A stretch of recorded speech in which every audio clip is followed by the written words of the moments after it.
This is how you should mix your colors on the paper so they stay nice and fresh.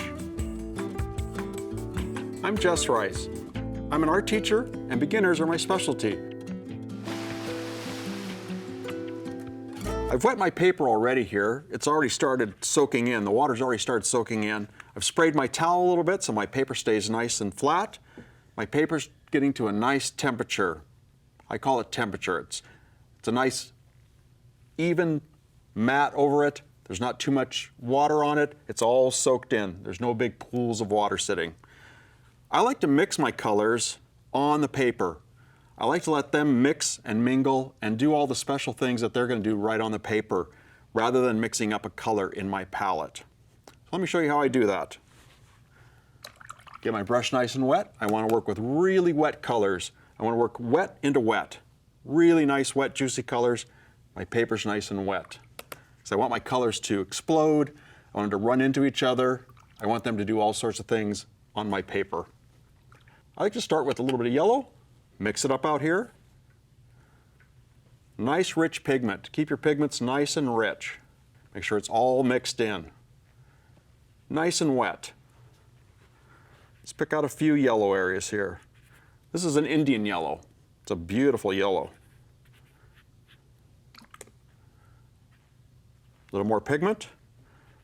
Let's put a couple of little ones over here. Papa, Mama, Baby. 3 different sizes. So let's move to a nice red. I'm using my alizarin crimson.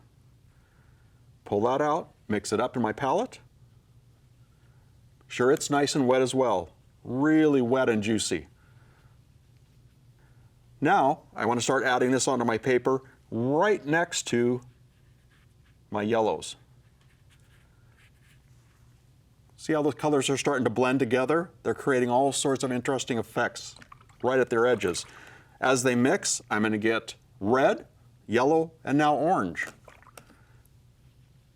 Nice and wet. I've laid down these colors now. I don't want to go back over them. See, I didn't go back over the yellow. I just went right next to it. Let those colors run together right at the edges. I don't want to scrub over my painting too much.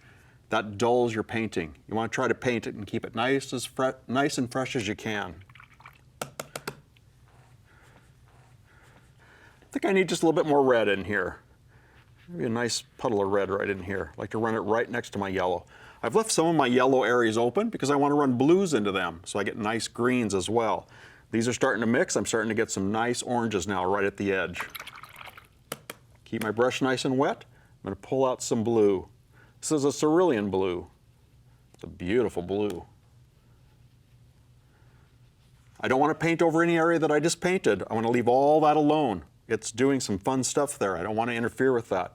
But I just want to add a little bit of blue at these other edges. Let the blue and the red run together to create some purples now. My paper's drying out a little bit. Just add a little bit more water. Or you can always get your spray gun out, spray it a little bit, get a little bit wetter. You want to keep your paper nice and wet as you're working along. I want my paint to be spreading all around as soon as I lay it down on the paper, I want that paint to spread out. Look at that beautiful color that's making, that red and blue together. I think we need a little green over here.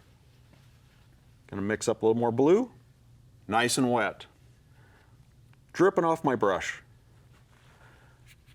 I'm gonna lay that blue right next to my yellow. I start getting beautiful greens right at those edges. Now I kind of start looking where I need to fill in. What other colors do I need in here? Maybe just a little bit of turquoise. Just a little bit of a darker color here on some of my edges. Let that run in. I already start to see shapes starting to form. Looks like flowers in a vase or something. Maybe it's lemons, who knows? It can be anything I want it to be. I do a lot of these preliminary washes like this. I'll just do a first wash, set it aside, and I'll come back. I see all sorts of images in it. I can lay an image over it. I could paint a bear into here. I could paint a rooster. I've got all this nice base to work with. But my colors are all nice and fresh. I haven't scrubbed over anything too much. I've just laid color in right next to each other. This corner is getting a little dry. Just needs a little more water. Let's float some of this phthalo turquoise in that corner. Now I've got some interesting things happening. Maybe just one more corner. Do just a little bit of phthalo turquoise up on that corner. But you can see how nice and fresh the colors are. Everything's running together. They're making all sorts of beautiful colors between them. I've got pinks, I've got oranges, yellows, I've got some greens, and I've got some interesting dark areas, some darker blues, some darker greens. So this is how you keep your colors nice and fresh, by mixing them on your page. Nice long strokes. Don't dab them too much, don't overwork them. Lay your color in next to each other and move on.